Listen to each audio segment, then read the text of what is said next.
Good evening, everyone. Welcome to tonight's Board of Education meeting. If you could please stand and join me in the Pledge of Allegiance. Pledge allegiance to the flag of the United States of America, republic for which it stands, one nation.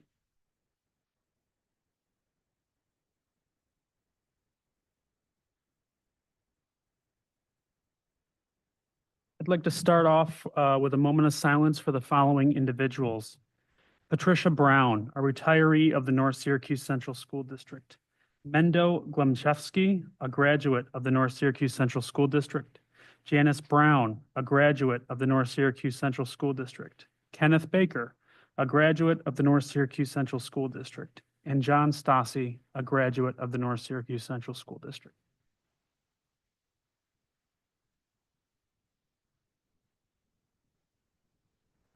Thank you. Sure.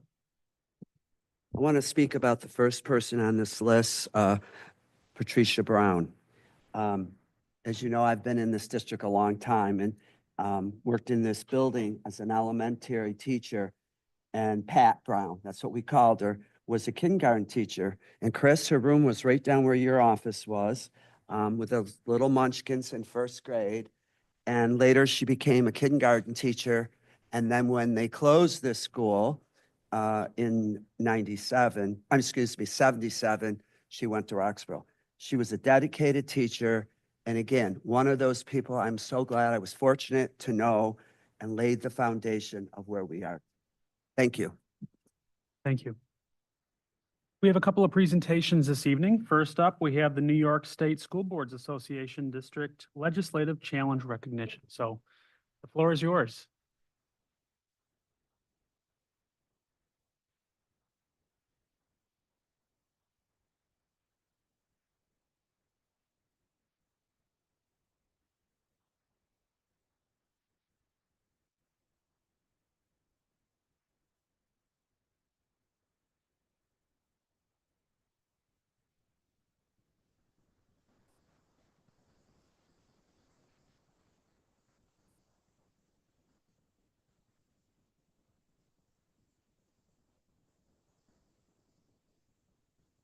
Check, check. Oh, I love doing that.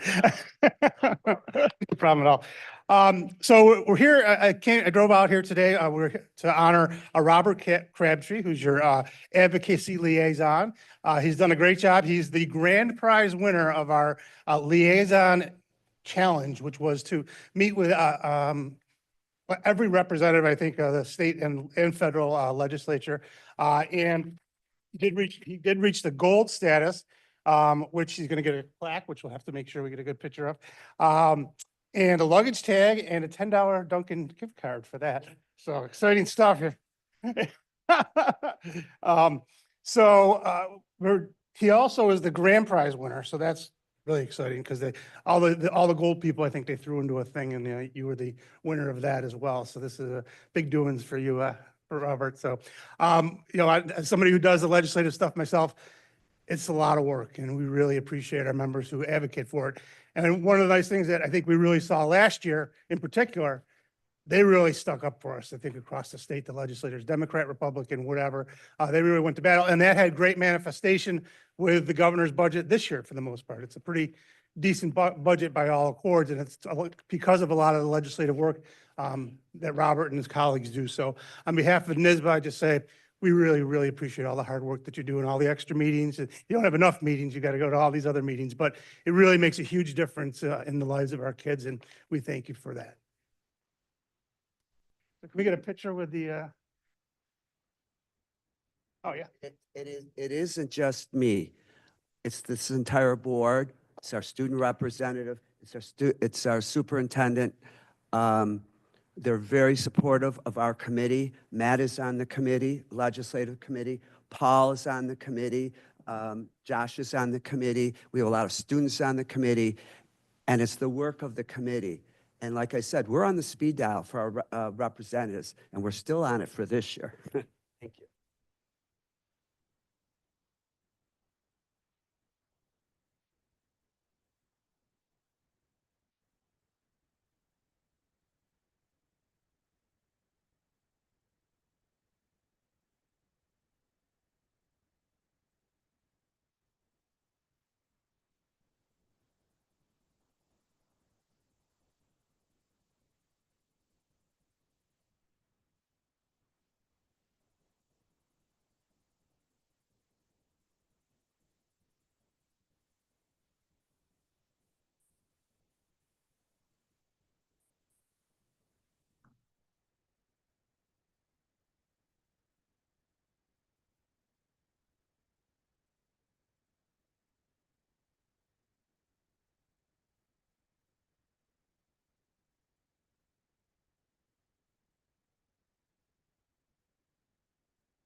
Thank you. Next up, we have the 2025 Central New York Scholastic Art Awards recognitions. So I would like to welcome Daryl.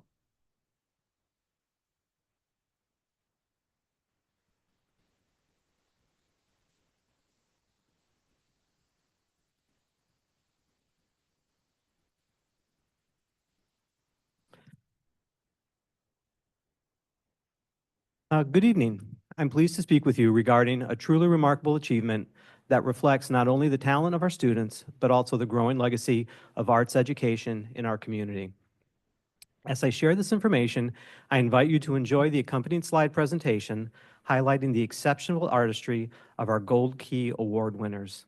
This presentation offers a closer look at the masterpieces that exemplify the pinnacle of creative expression nurtured in the classrooms of Heather Blasky, Kara Daviow, Tracy Lieberman, and Rebecca Patterson.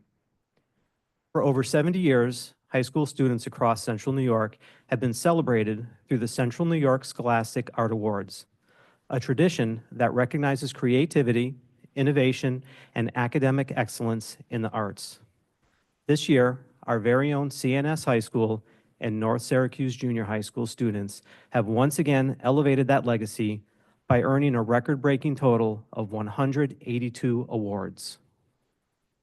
This outstanding performance makes our school district the highest achiever in the region, a milestone that speaks volumes about the quality and dedication of our students, staff, and overall art program.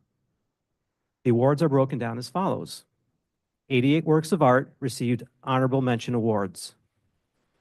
55 works earned Silver Key Awards, and 39 exceptional pieces were honored with Gold Key Awards. These awards, part of the prestigious Scholastic Art and Writing Awards that were launched in 1923, attract over 350,000 entries in 28 categories across the visual and literary arts. Each submission is rigorously evaluated on originality, technical skill, and personal vision, criteria that our students have not only met, but exceeded with flying colors. A key factor in this success is our district's comprehensive and sequential art program, which has been thoughtfully designed to build skills and foster creative expression from early education through high school. Our curriculum not only provides a strong foundation in technical and conceptual aspects of art, but also encourages students to explore their personal vision and creativity at every stage of their development. This robust framework, combined with consistent support and guidance, has allowed our young artists to thrive. The essential factor behind these remarkable achievements is the unwavering dedication of Heather Blasky, Kara Daviow, Tracy Lieberman, Rebecca Patterson, and the entire art department staff. Their commitment, passion, and expertise has profoundly shaped their students' creative journeys. The collective impact of their comprehensive mentorship has cultivated an environment where our students not only thrive, but consistently excel at the highest levels. I'm also excited to announce that all of the award-winning pieces are on exhibit at Onondaga Community College through February 28th and have been on display since January 14th, the show's opening. This exhibition is not just a display of artistic achievement, it is a celebration of the hard work, creativity, and passion that our students bring to the field of art. It serves as a public testament to the strength of our arts program and the bright future that lies ahead for these young creators. In closing, the success of our students is a powerful reminder of the importance of investing in a well-rounded and progressive arts education. It reinforces our commitment to providing a learning environment where creativity thrives and where our students are encouraged to push the boundaries of what is possible. I am confident that with your continued support, we will see even greater accomplishments in the years to come. Let us celebrate this milestone and look forward to a future filled with even more creative achievements. And I would like to acknowledge that Tracy Lieberman was able to attend tonight. Tracy, please stand up.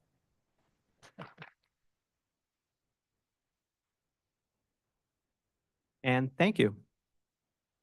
Thank you. Any questions or comments? Josh? I just wanted to make a brief comment, besides the fact that I see you're wearing a Jerry Garcia tie, which I always appreciate. I just wanted to say that this was an awesome opportunity. I was not necessarily an artistic person, but Mrs. Lieberman did a great job of cultivating what Photoshop skills and things that I had. But I really am excited that we put this up here for the students, and I appreciate that we're kind of bringing it into the meetings here. So I would love to have things continue in this way when possible. Well, thank you. I appreciate hearing that. And this was a little bit of a tough presentation to put together because of the sheer volume of awards that we received. And we can't bring in even the gold key winners because we just don't have the space. But I thought that this was a nice way of celebrating their work. And of course, you all have programs that lists all of the students and their acknowledgements of awards. So, thank you.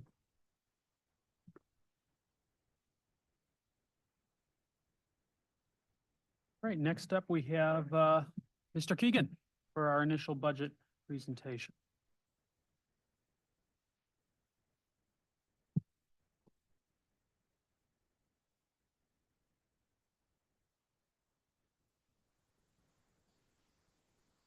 Good evening.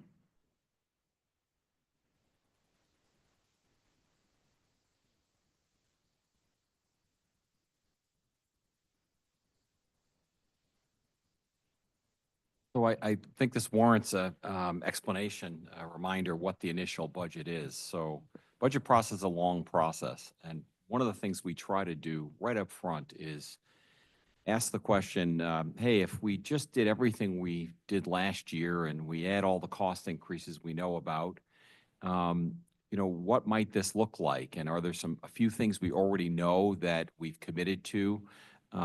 Let's put all that together and just see how it adds up. We did that, and we married that with the governor's initial her budget proposal, as well as the initial tax cap. And so that's what you're going to see tonight is our initial budget. It's the first pass at our budget. I'm going to talk about many of the same things I spoke about when I talked about our budget assumptions. Some considerations that impact the 25-26 school year. We'll look at our estimated revenues for the first time. I'll just refresh your memory on the governor's budget proposal. We've updated the preliminary tax cap calculation. We'll look at those initial expenses. I want to talk a little bit about the vehicles that we're proposing for next year. There's a few little changes to that. We'll take a look at our fund balance and reserves. I have the information regarding the Salina Library, and then obviously vote and election and budget timeline. So we start out with our strategic plan because the strategic plan, we're lucky to have this document that allows us to provide a guidepost to the planning process. With keeping our primary goals in mind of graduation rate, reading proficiency, and emotional competency. That's very helpful. And I think the message it sends to us and the organization is to focus on a few things that are very important and do those well for all children and all members of our community. And I think that gives us those focal points. We've talked about Micron. We're not going to have a Micron pilot this year, but we will continue to include aspects of preparing for Micron in our budget, and we'll talk more about that as we go through. Inflation's been a big factor, and inflation for the 12 months ended January was 3%, just slightly up from the last time I reported this to you. Since it's above the 2% that's allowable in the tax cap, we'll need to absorb another 1% of inflation in our budget, and that gets difficult when you've done that year after year. So just to remind everybody, inflation in 22 was 4.7%. In 23 was 8%, and in 24 was 4.12%. So in each of those years, we've had to kind of tighten our belt a little bit and absorb those costs. And it's hitting us particularly hard this year and in future years as we kind of come over that COVID hangover where we've lost that additional funding.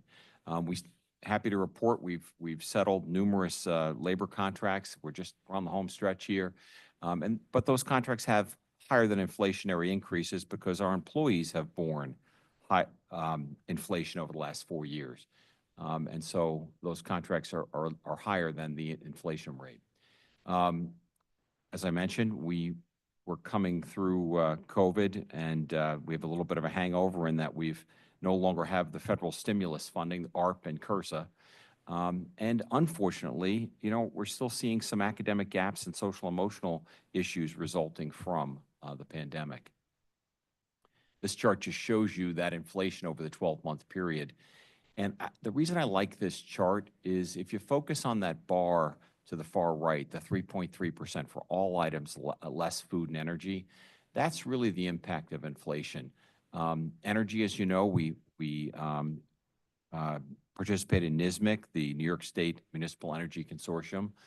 Food, our food service organization is a separate budget and separately funded. And so that 3.3% really does represent the impact on our budget for inflation.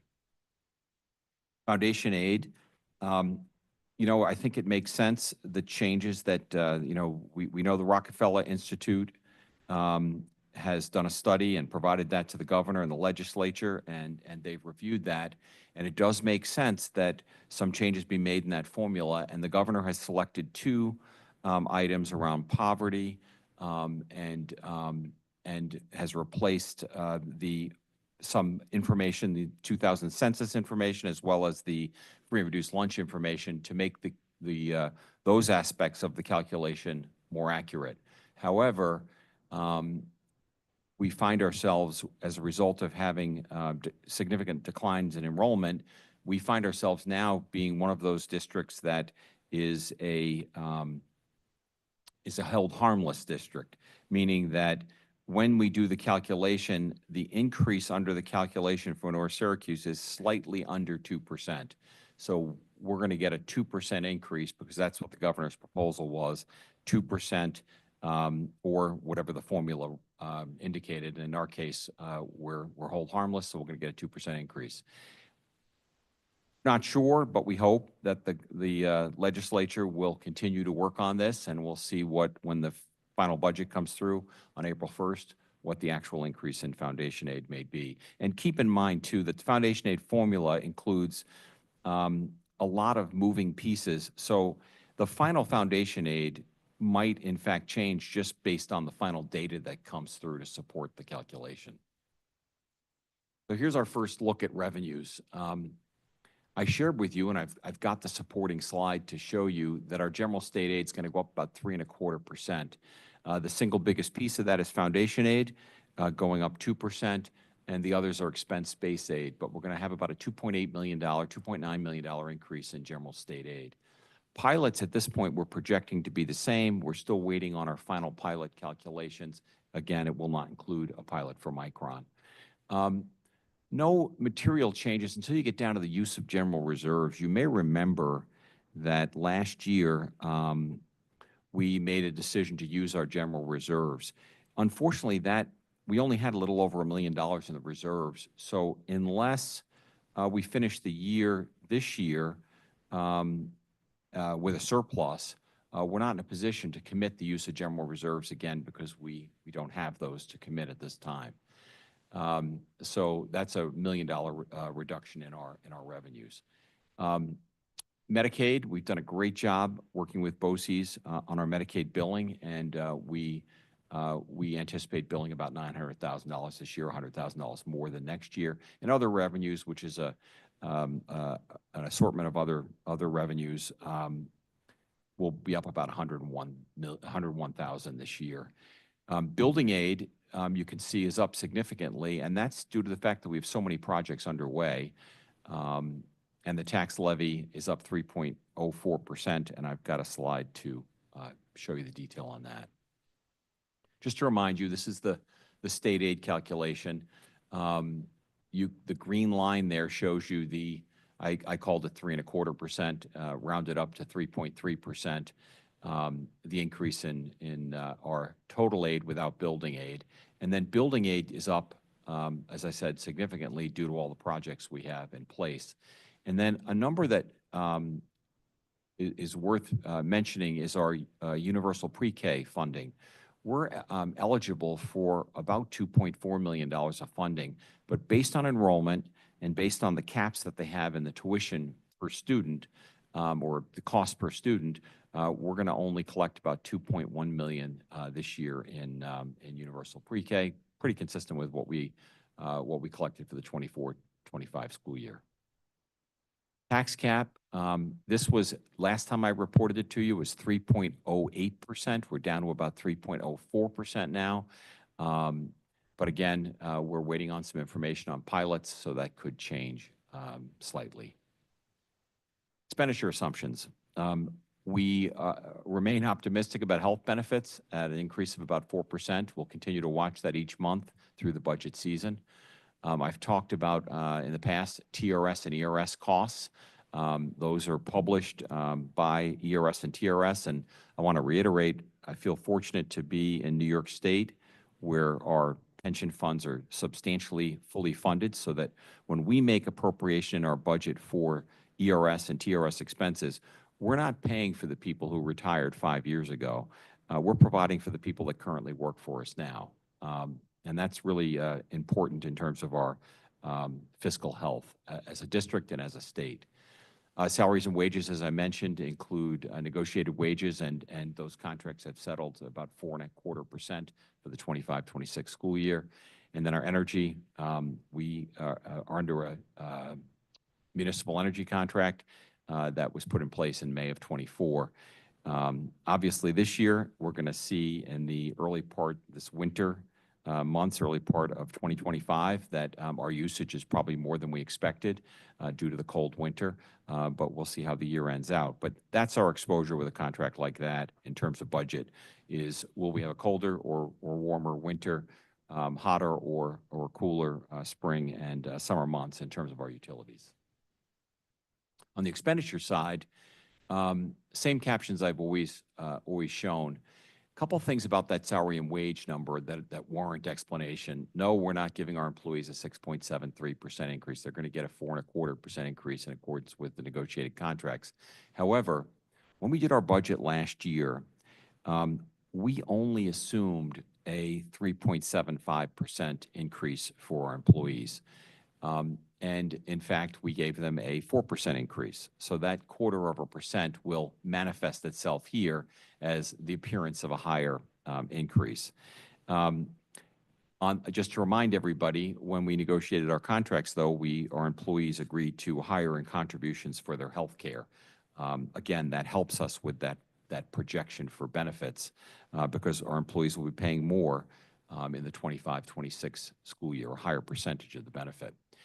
In addition, on the salary side, we in fact hired some people we didn't budget for, and the majority of those are folks in the special ed area.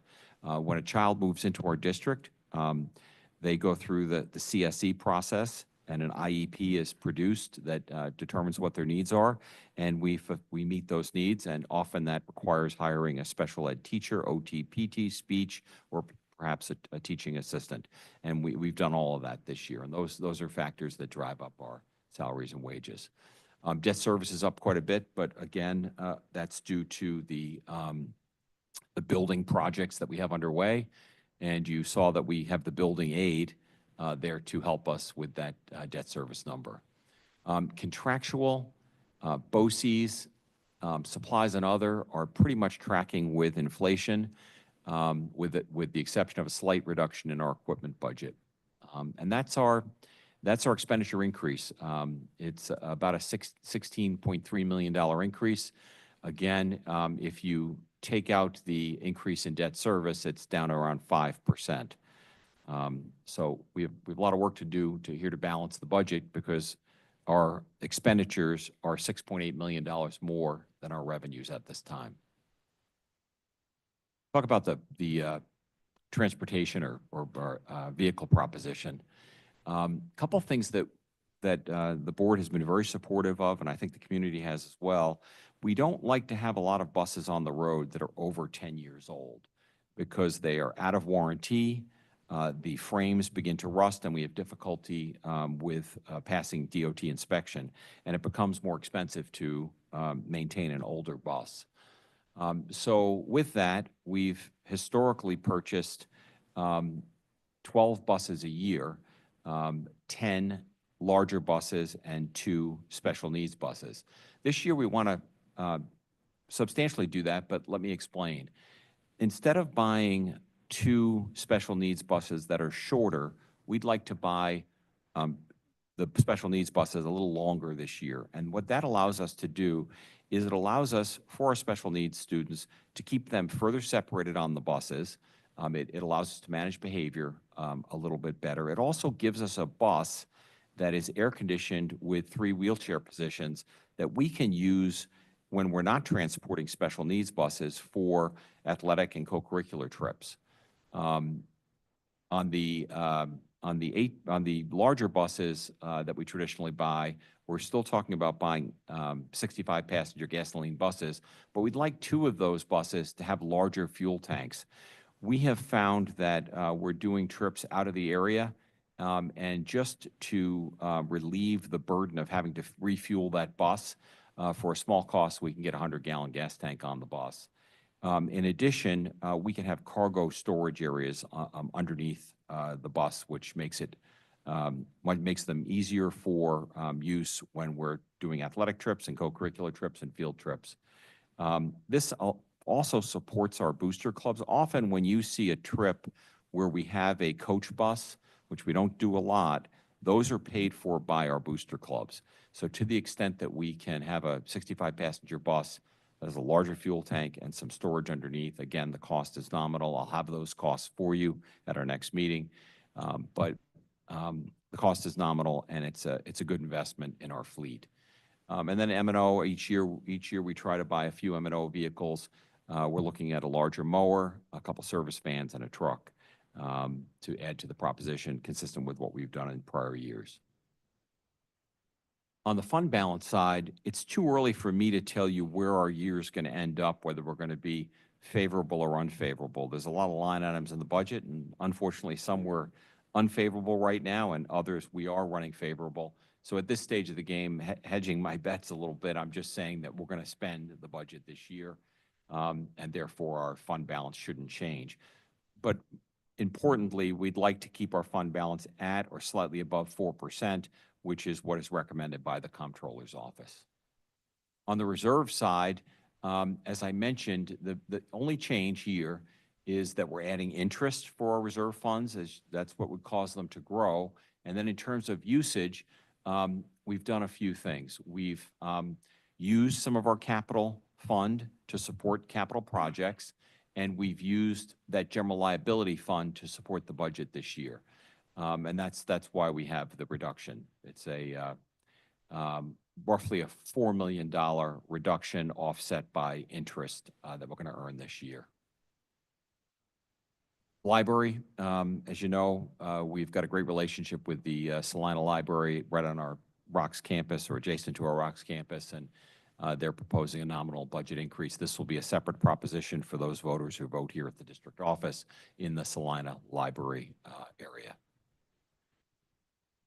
And then another item that'll appear on our ballot this year is we need authorization from the voters to utilize a $3 million grant that Al Sturpey secured for the district to support our pool. On Thursday of this week, we'll be reopening our pool bids. This will be our 3rd attempt to bid the pool, and we're hoping that they're hoping the numbers work out. But either way, we need the voters to approve the use of this additional $3 million. When we originally did the project, we thought it was going to cost $16.9 million. We think the project's now going to cost $19.9 million, and with no cost to the taxpayers, no impact on the tax levy, we just need their approval to spend the additional $3 million. The vote and election is scheduled for Tuesday, May 20th, and this is our budget calendar. So we've basically got from today little less than 2 months before the board has to approve the budget. We've got a lot of work to do between now and then. Any questions from the board?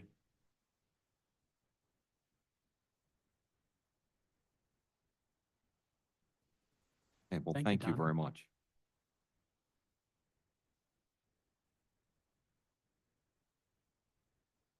All right, for our last presentation this evening, we have London. Welcome.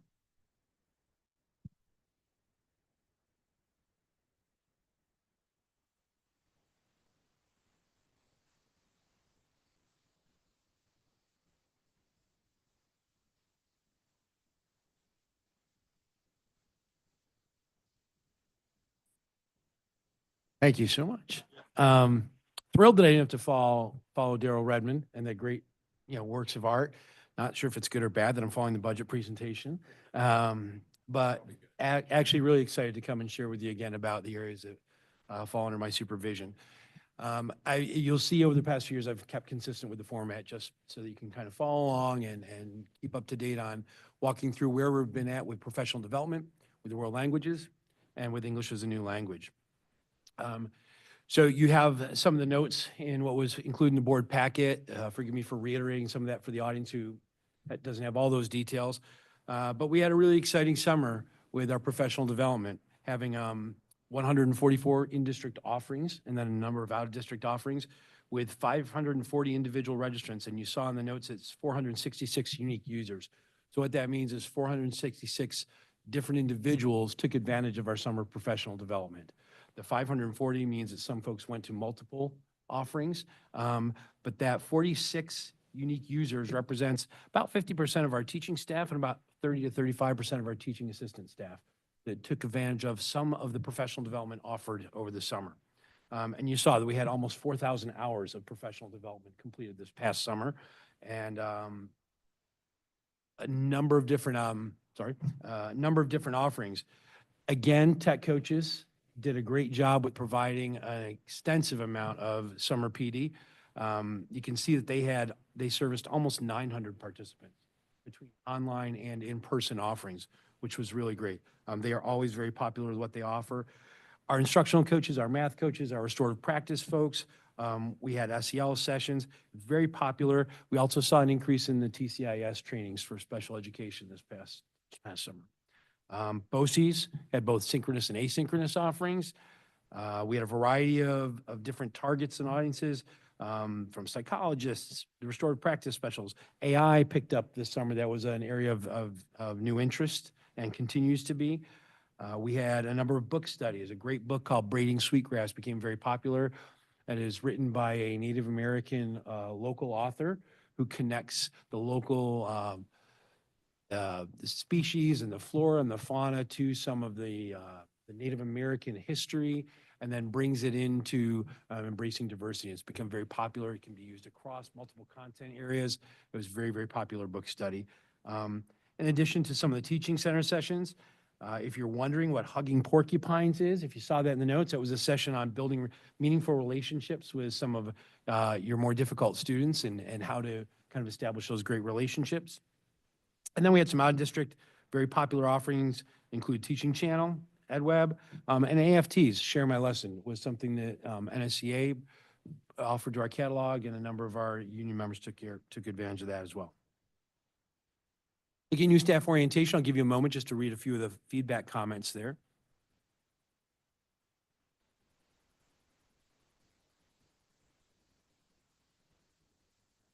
As I noted, we had 55 new staff at our new staff orientation for 3 days this summer. And that's everything pre-K through 12, related service providers, classroom teachers. And it's a 3-day onboarding process. There's so much that we pack into those 3 days. They do get some time in the building at the end. They get some time at NSCA learning about union issues. They get some time with the directors. They have some of our required trainings take place then.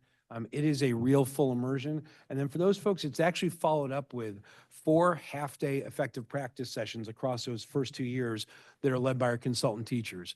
So they go in a progression of, fall of the first year, they have a half day where they come together as a cohort. And so they kind of come together for these PD sessions as a group to compare practice and to learn more about the rubric and the observation process and classroom instruction. And the feedback has been very positive. We've learned a great deal from them about what to keep, what to kind of move, how to update that new staff orientation. And there's so many more comments I could have put up there showing how much they appreciated the onboarding process. It's been very effective. And one of the reasons why I land there for a few minutes is because I know that you supported our PAR process in the district. And this onboarding results in us having such strong confidence in those staff members that we bring to you and recommend tenure for. And we have that evidence over the 4 years that they've been responsive to all the supports, that they're on that trajectory for growth, and it's high-quality instruction going in front of our students. So when you make that decision about recommending tenure, we have full confidence in that. And this is where it starts with that new staff orientation. For our superintendent's conference days, as you can see in the notes, in the fall, we had more than 80 in-district offerings across AM and PM. We did the poverty simulation for both the middle schools on that day, one middle school in the morning, one in the afternoon. We had 185 responses, and even though it's a little bit below what we had last year, still represents 25% of the staff that participated, giving us feedback. And it really drives a lot of how we design things now. We asked them questions in that survey about how relevant the content was, the presenters, how engaging they were, how relevant things were, and even about the physical space. You know, was it set up to really enhance learning? So we get some great feedback to design that. Our next steps after we have the superintendent's conference day is we take that survey and we take the results back to the community of learning professionals, which is our professional development committee. They discuss it. They are the conduit out to the buildings to kind of get any additional feedback. We run it through the directors and try and make modifications and adjustments in the spring. And the end of this coming month, March 31st, we will be doing the poverty simulation for the junior high and the high school. And then we'll do it for Main Street in May. At that point, our entire district will have gone through the poverty simulation over the course of 2 years and had that similar experience as a full building community. Sure, I cover everything there. So, you know, one of the big pieces I hope you take away from this summary, it's a lot of numbers, it's a lot of pieces of information, but our professional development program is very diverse. It offers a number of different topics, formats, and ways to encourage growth in our staff. So we've really expanded it, a lot more online offerings as well. It's up to you. Doesn't matter, whatever you. Mentor program, who's in charge of that? Is that part of your duties? Yep, And how is that that done? falls under me. How's that done? So we look at the list annually to kind of assess if we have mentors across all areas, across all levels, all buildings, and if we're starting to, find some gaps because of attrition. We offer the mentor training. We don't offer it every year, but almost every year we do have at least one session of it. All the new teachers have a mentor. So no, our mentor program contractually is only for either long-term subs or for folks that don't get observed and evaluated, our related service providers, like our psychologists. Those staff they have the CTs for the 2 years, and they have an informal mentor at the building level, but the formal mentors are only for long-term subs and related staff members. All right, my next thing is, are you in charge of staff orientation for just teachers or for the other organizations? So let me give you a suggestion for next year, and we'll talk to the superintendent about it. BOCES decided the last 2 years, they put everybody together. Administrators, maintenance, teaching assistants, and they do the same staff orientation together so they learn about the district, not separately.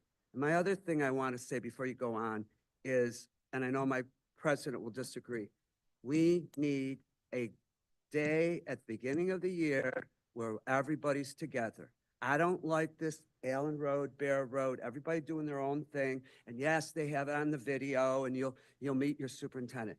This district needs to have the beginning, all of the people together. That's how you work together in this district. I have a concern, lack of communication in this school district, and also getting together personally. Those are just my suggestions. I appreciate that. We've gone back and forth over the opening day format for a few So I years hope now. with the new superintendent, we do a certain thing. Thank you, Bob. I appreciate it. And I just have one question. So I think that, and you've talked about the poverty simulation before, which I think is great, and also with the porcupine students, I found that interesting.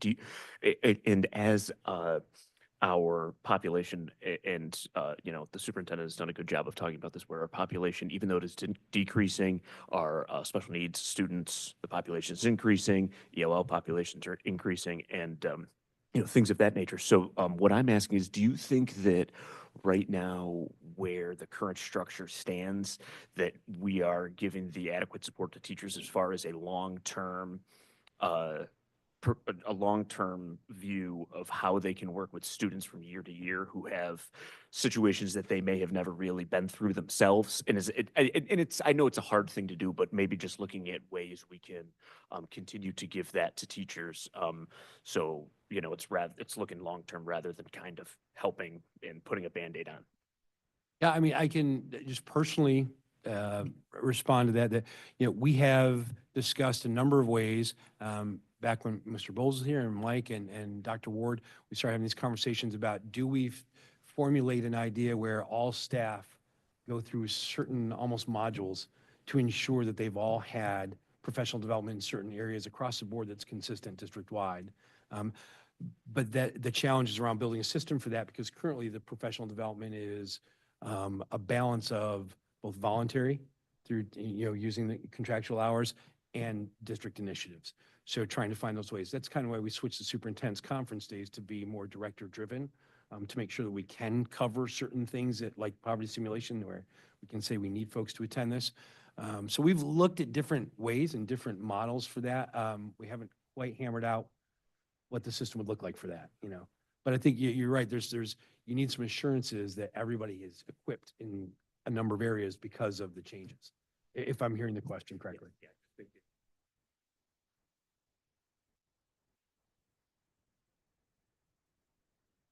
Okay. All set. Just shifting to world languages. As you can see, I mentioned in the notes that our enrollment continues to decline. I know that's somewhat discouraging. I don't think I really believe, without a whole lot of evidence in this, it's great part related to the competitive nature of all the different offerings we now have for students. There's so many things that students want to be a part of, from drone technology to the arts to that there's a lot competing for the same amount of pie for a student. And so that's a challenge. But we did see, first of all, an increase that Spanish 3 elective. It's a little bit misleading because it's not a true elective. It's part of a sequence. But we did see that as one of the highest enrolled electives at CNS, which means that those Spanish students are continuing on that sequence more than they were. We also saw a dramatic decrease in French enrollment. That number going down from 295, from 313 to 295, of only being 18 decrease, is much less than we've had in the past few years. It's been in that 40 to 50 to 60 range annually for the past 3 to 4 years. So I'm hoping that that's almost maybe a plateau, or that's a sign that we won't see as much of a dip in French over these next few years. Recruitment, last year we reinstated the middle school, the 6th grade assembly, to try and get them all together so that they could learn a little bit more about choosing their first language. That had been kind of put to the side for a while. We're going to continue that this year. And we've also started to look at the transition after the checkpoint. They get the credit to kind of entice students to stay in and finish that sequence.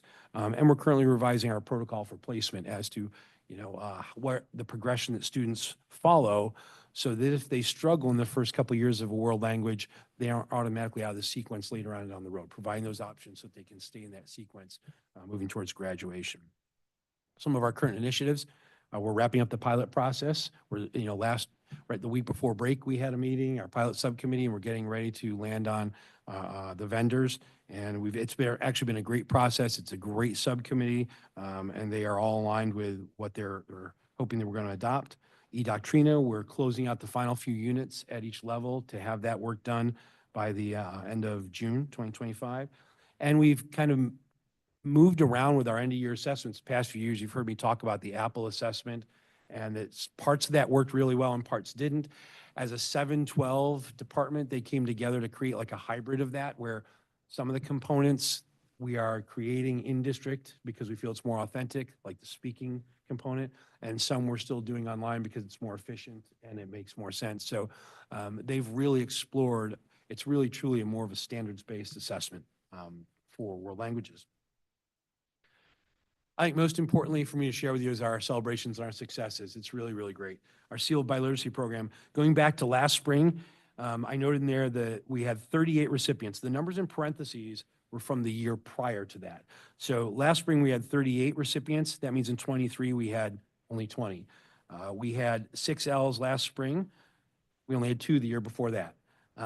We had 4 students that earned the seal of triliteracy and only 3 the year before that, and 9 different language represented, which was up from 7 the year before that.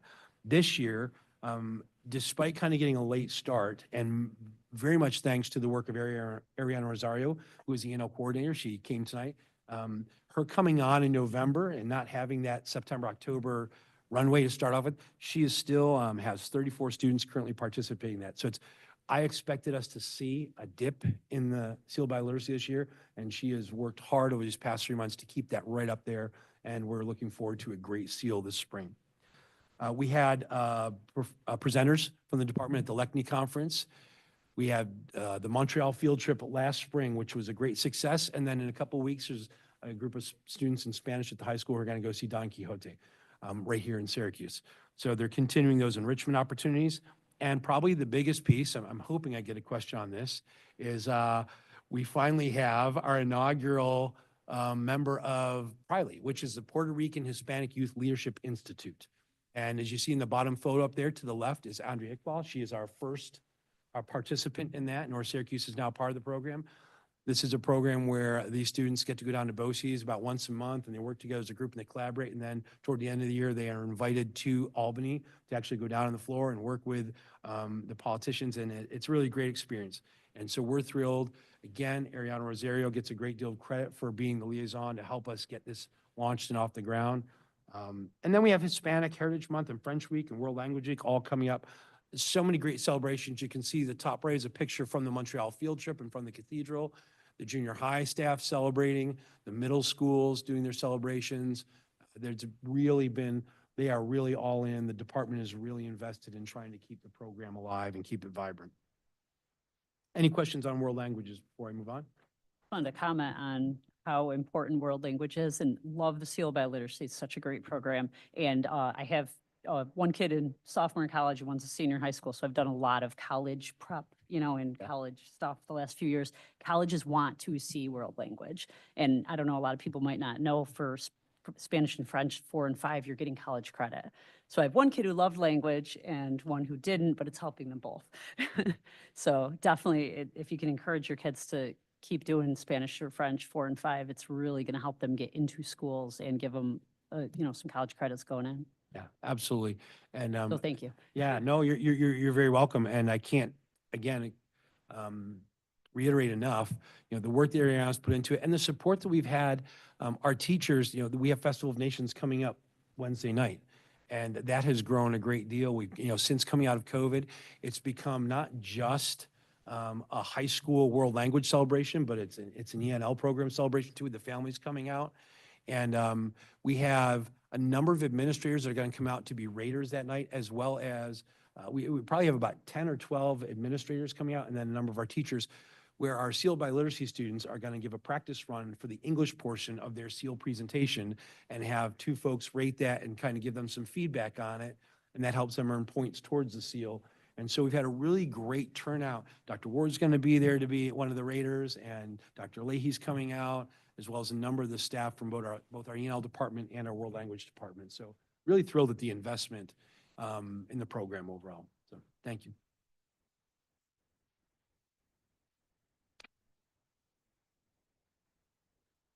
And now, I'm sorry, I know I'm probably already done with all my time. So trying to get through 3 areas is the challenge. So for ENL, I mean, what a great program this has become. I really believe it's the exemplar program in the county, and we've just done some great things. Overall, when you look at enrollment, you can see from the numbers and the notes that I gave you that we are currently, and I can't tell you how thrilled I am to stand on this number as accurate and true. We're currently servicing 298 Ls, and that is up almost 20 from last year at the same time when I made this presentation. I told you we were approximately 280, and I'm not sure, I'm not totally confident that the data was completely accurate that time. So I know that we are up there. We actually had just crested 300, but we've had a couple that didn't qualify and a couple that have moved. And but we're up in that 300 range now. That includes levels 1 through 5. For our new entrants, Some really interesting data there. We've had 79 qualify since July 1st. 45 new entrants have qualified since September 1st. That last year, that was 40 for the same time period. So we're also seeing, even though it only sounds, 5 doesn't sound like a lot, that increase each year is starting to have a cumulative effect on the overall enrollment. The next couple bullets I add, though, are really critical to making sure you understand where we're at with the NL. And it's at 40 of those new entrants, 40 of those 45 were either level 1 or level 2 in their proficiency, which means they get the most minutes, have the least English language background. And since September 1st, CNS alone had 9 new entrants qualify. 5 of those, so more than 50% of those new entrants, were levels 1 and 2. So we're seeing 10th, 11th, and 12th graders coming in. And we're trying to work towards graduation on a very abbreviated timeline at a much lower level. We now have 26 languages other than English represented in our ENL population alone. The takeaway from that I want to make sure you hear is it's not just the net numbers. This is about the profile of the English language learner is changing. We're receiving so many more new students that have less of a background with the language, less history in our district, and a lower level proficiency. And yet we're still on the same timeline for getting them through and getting them graduated because that represents so much opportunity in their life. The growth for NSCSD, again, some great numbers in there. For the students that were here in 23 and 24 and took the NSCSD, so that's the cohort that I can measure, not students that either left or came in from out of district, but our kids that were here for that period of time, 46% of them progressed at least one proficiency level. About 10 or 12 of those actually moved to proficiency levels. The reason why I share this is because this is not a test where you jump a proficiency level annually.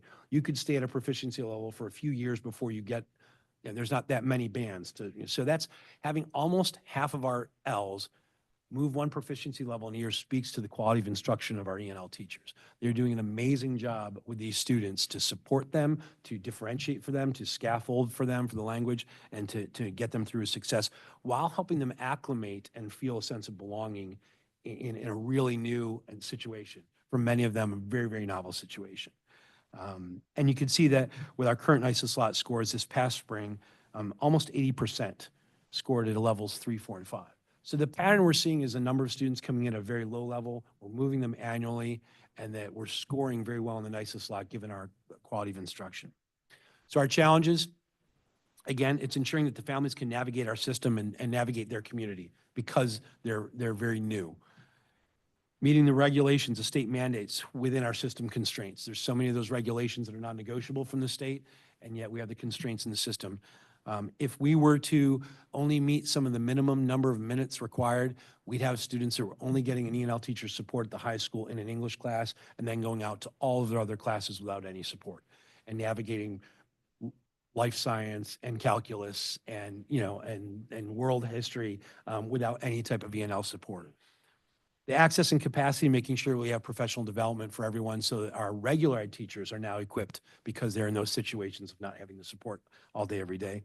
And success at the end, meaning ensuring graduation. Because again, graduation, high school diploma for some of these students is a life-changing accomplishment in our culture.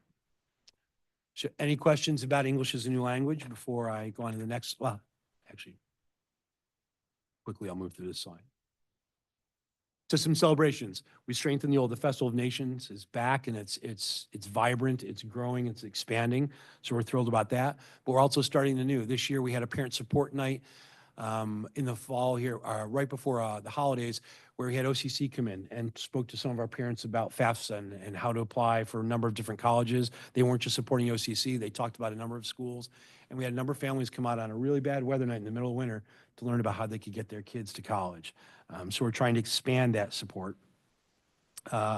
We also, this was the second year that we had our new entrant meeting here at district office, a centralized approach where any L who is new to the district came here to district office. We could consolidate the translators for these families, and that was very much a success. And our staff in the spotlight. We had 3 of our ENL teachers give presentations at the state level.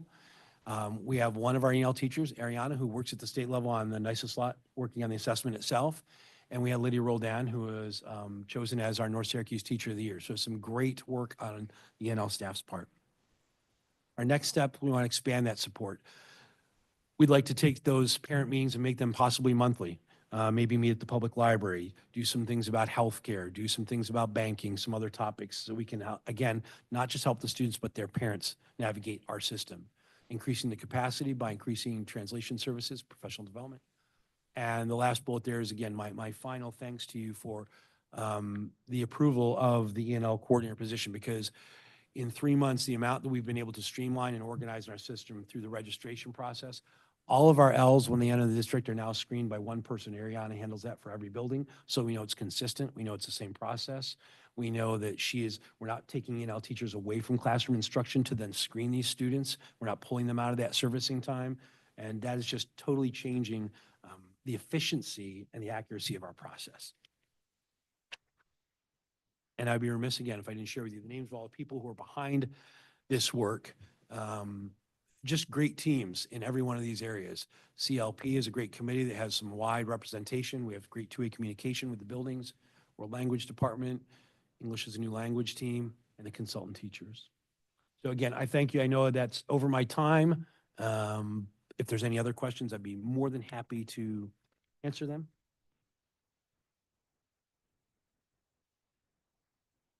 All right. Thank you very much. Appreciate it.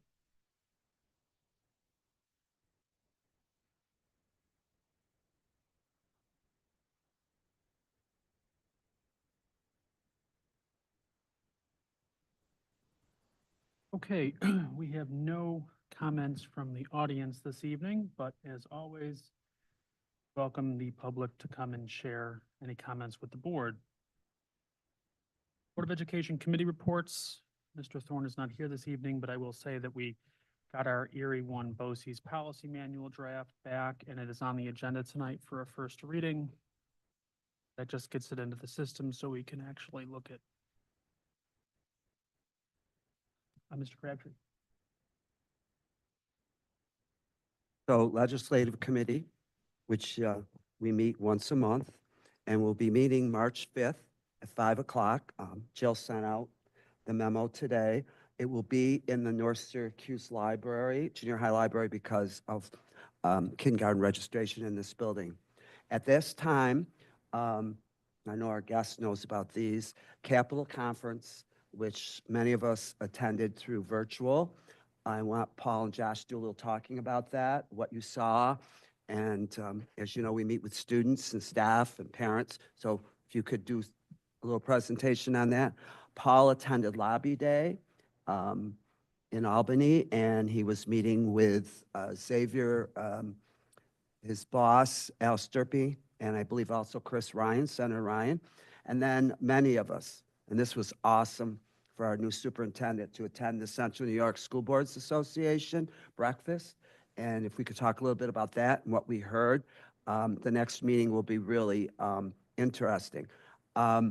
Jill sent you a letter. I'll be honest with you. Yesterday, I heard our congressman. Things are not good in this country, and we're in for some interesting things the next month. At the federal level, there is going to be a struggle to get the money in March, you know, how they keep pushing it down. And they're looking at lowering a lot of SNAP and also some other things. And so it's going to be a struggle. We may not have a federal budget in March, so just be aware of that. We'll be meeting with Senator Ryan in his offices on March 7th. I know Don's going, our superintendent's going, and I have 3 students going. And I think it's great that he comes here once in a while, but it would be great for us to go to his office. Going back to Jill sending you this letter, please, you saw the budget tonight. We're not in a good place. And Xavier told us at the budget meeting that we had, the sub-budget, we may not get much more from foundation aid. So letters to Al Sturpey, letters to Senator Ryan, and special letters to the governor of New York State. Please look at the letters she sent you. Go in and put whatever you want, just send it, and you'll get a response back from them. Please, it's so important this month to do that. March is the month for help. or April, we won't have the kind of budget we need. Going into OCM BOCES, I report, thank you again for supporting me going to that. We had a Skills USA competition, and 2 students from North Syracuse, Catalina Lawrence, second place in health knowledge. She's in our physical therapy program. Jacob Roskoff, I know his grandmother very well, third place, first aid and CPR, and he's in our physical therapy program. Many other students from other districts, and they will be competing in April at the State Fair grounds state competition. And other than that, that's all I have for BOCES.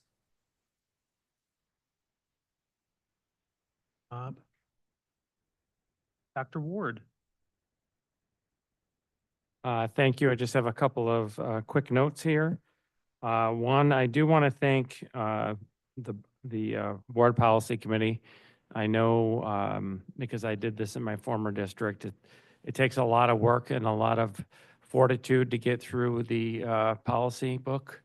Also, I want to thank Jill too, because she helps us get that back and forth with Erie One BOCES. So I just want to say kudos to all of you and for our first reading tonight. I just thought that would be nice to recognize that. One other piece is Thought Exchange went out today. Thought Exchange is a new tool for some of us that we use, a survey tool, and it really helps us gather information from a variety of people. And the Thought Exchange really is around me as the new superintendent of schools and what you want me to know. So that's something that I hope everyone participates in. The link is right on our webpage there. So please, if you can, make sure you fill that out. And then the third one is, so I talked with Mr. Bowles last week about snow days. And I jokingly asked him, would you have taken all 4 that I've done? No, I'm just kidding. But he did say that that there were 6 snow days built into the calendar. And so the couple of different places that you looked in our district, and one place that said 6, another said 5. Well, we did indeed have 6 built in. So we do have 2 left, for this school year. And I think most people know this, but if we have 2 left, we get the Friday of Memorial Day back. So we do not want any more emergency days, closing days between now and then, because it would be great to give people that Friday before Memorial. So that was it. That's my update. Thank you. Board of Education comments. Anyone around the table have anything? Josh? Yeah, I told you I would say it every single time, and we saw today that obviously, even though there's declining enrollment, that there is a serious need for a lot of different services that are really helping out all the students in our district and is bringing up all the students in our district. So please make sure to contact all of the legislators, and what Bob said to send out, because as Don unfortunately showed us today, we're in a bit of a tight spot, so we need all the help we can get.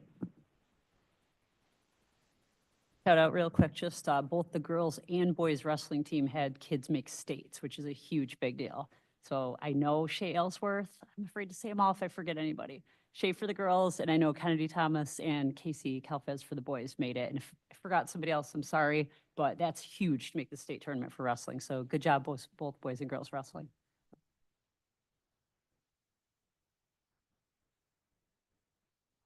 So proud of the girls wrestling team this year.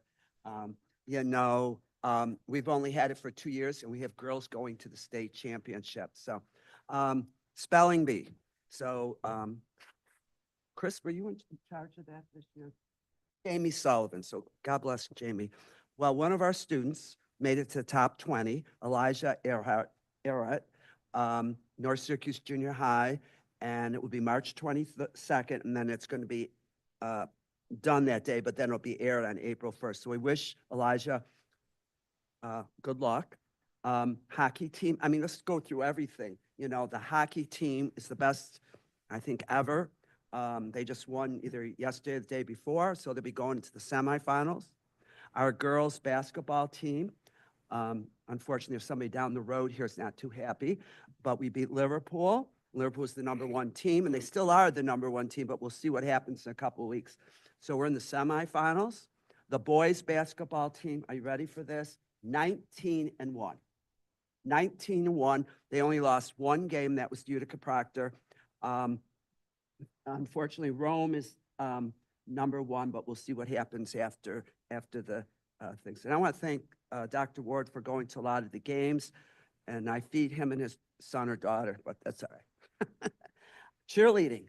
Our girls over the weekend became the Section 3 champs, and cheerleading is a sport.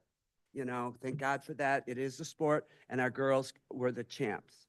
I know Azariah is going to talk very shortly about something, but I went to the February 12th, 7th through 12th grade combined band concert, which was all the students that are in our band 7 through 12.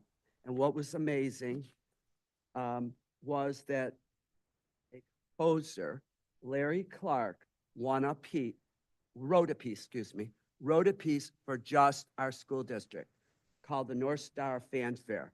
So this was a piece that was composed, and every student, grades 7 through 12, played this song. That's amazing. That's amazing.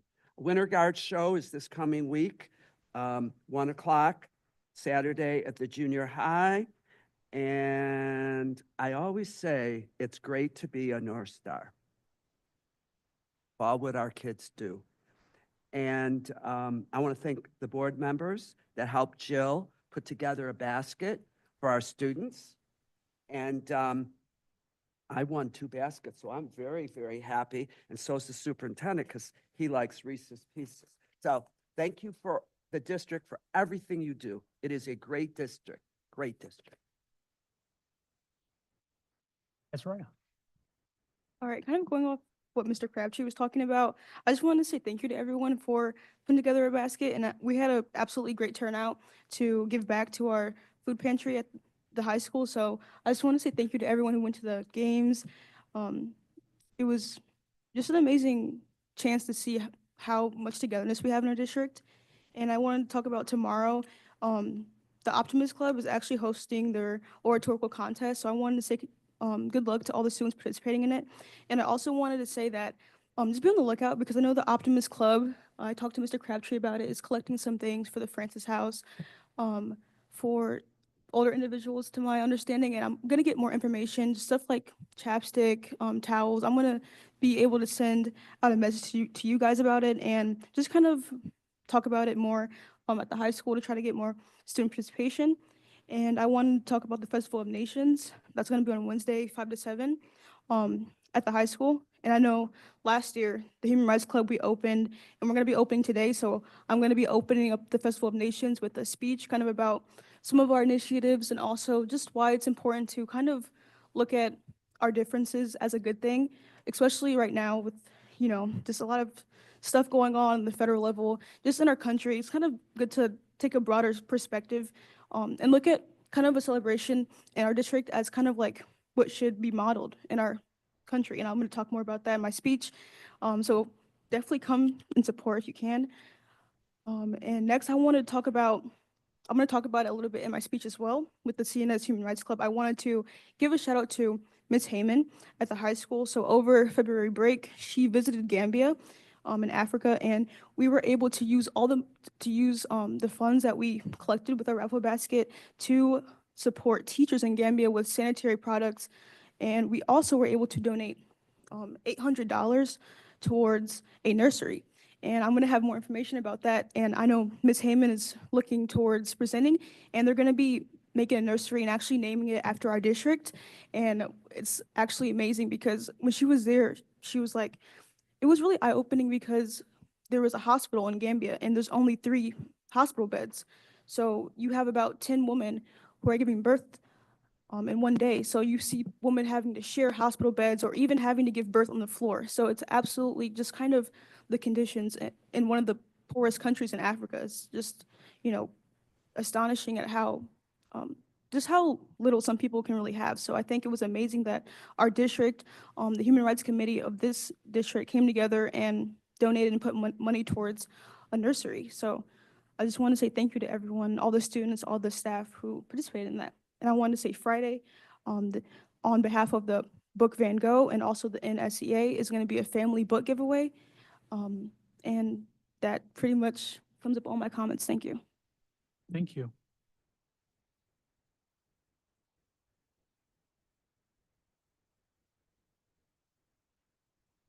All right, moving on to routine action items.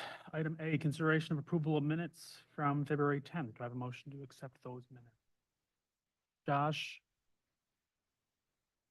Amanda, any questions or comments? All in favor? That's unanimous. And I'd like to bundle B, C, and D together, the consideration of classification and placement of students. Do I have a motion to place those together before us? Amanda and Josh, any questions or comments? All those in favor? That is unanimous. Thank you. Discussion action items. Item A, the consideration of contract award for the district office boiler replacement. Don, do you have any comments just briefly on?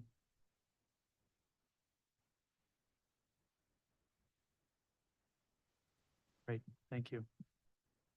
Do I have a motion to award the contract to that lowest bidder? Matt and Josh, any questions or comments? All those in favor? That's unanimous. Thank you. Recommendation to approve the 24-25 health and welfare services rate. Do I have a motion to place that before us? Amanda? Questions or comments? Don, can you just explain this for us really quick?